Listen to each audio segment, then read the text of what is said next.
Good morning. I am Kevin Price. Going to spend some time with you, talking to you about you and your business. I tell you right now, there's a lot of talk about a robust economy, but the reality is there's still a lot of angst out there.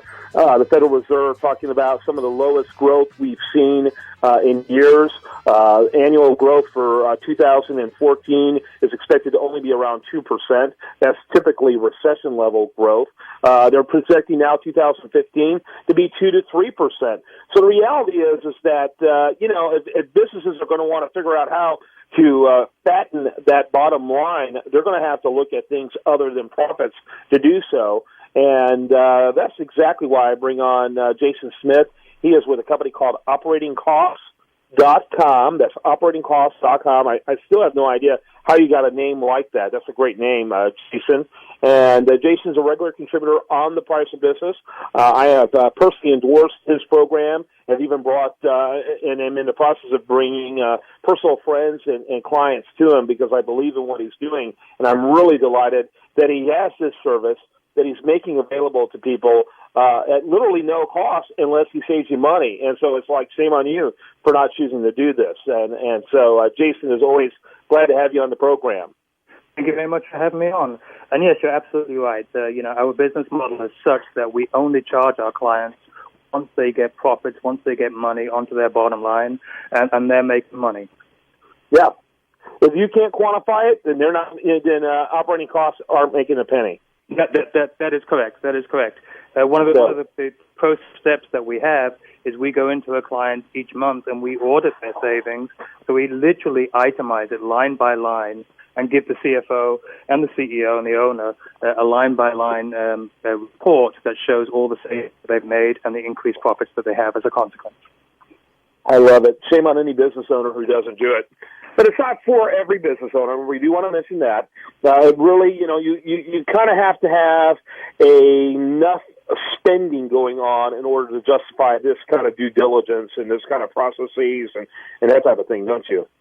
Yeah, that's correct. Because we work on a contingency basis, because we don't charge any upfront fees, because there is no fee structure other than our success, if we go into a very small business and we save them 50% in a category, air freight or office supplies or something like that, but they were only spending a few $1,000s in that, then we're only saving, a couple of $1,000s. That doesn't justify the amount of man hours that we put into a project.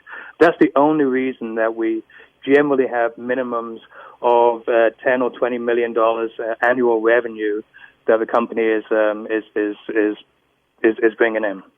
Yeah.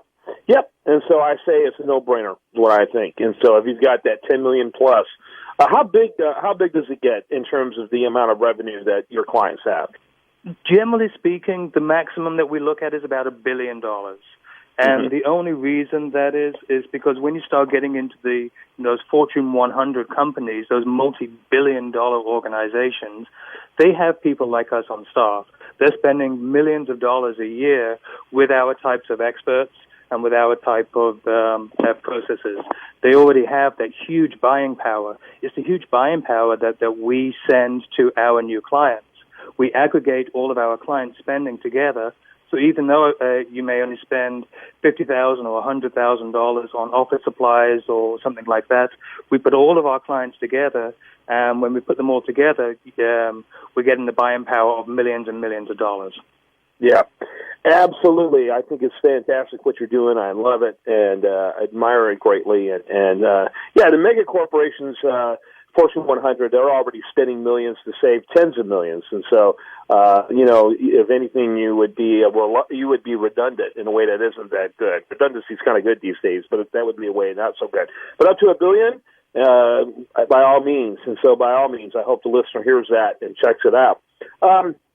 Give us an example. Give us a case study. You don't need to name names, but tell us of a company, type of industry, and a before and after.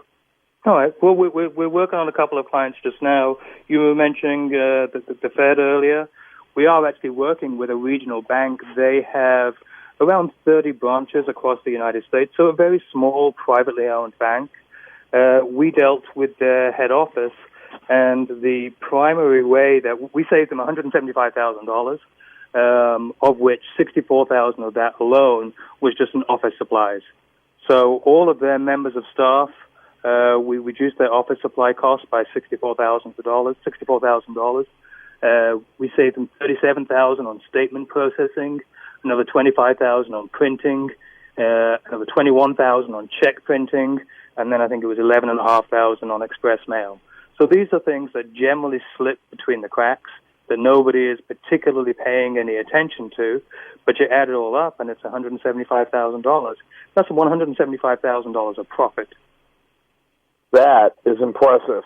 And that's the kind of thing that we're talking about. Talking to Jason Smith, his company is operatingcosts.com, and it's really talking about taking a serious look at the way you manage your money and the way you look at your bottom line. And the biggest savings, I guess, is converting them from a single buyer to making them part of a huge conglomeration who has the same kind of buying power of a Walmart. Yes, but there is a difference here.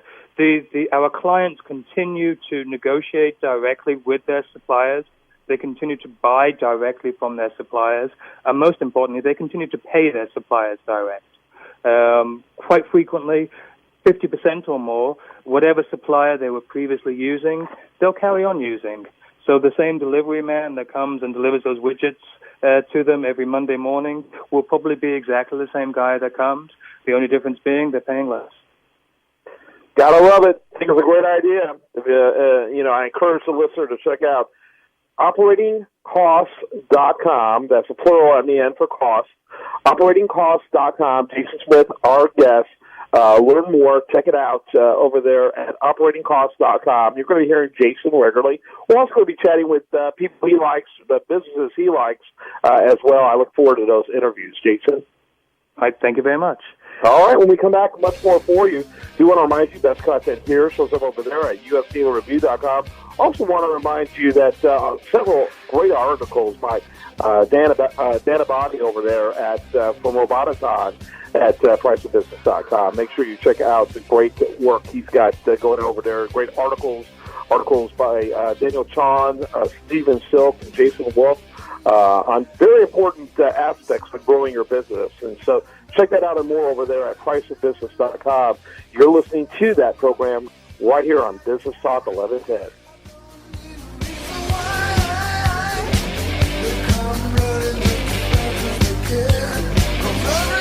Crazy about it, shine.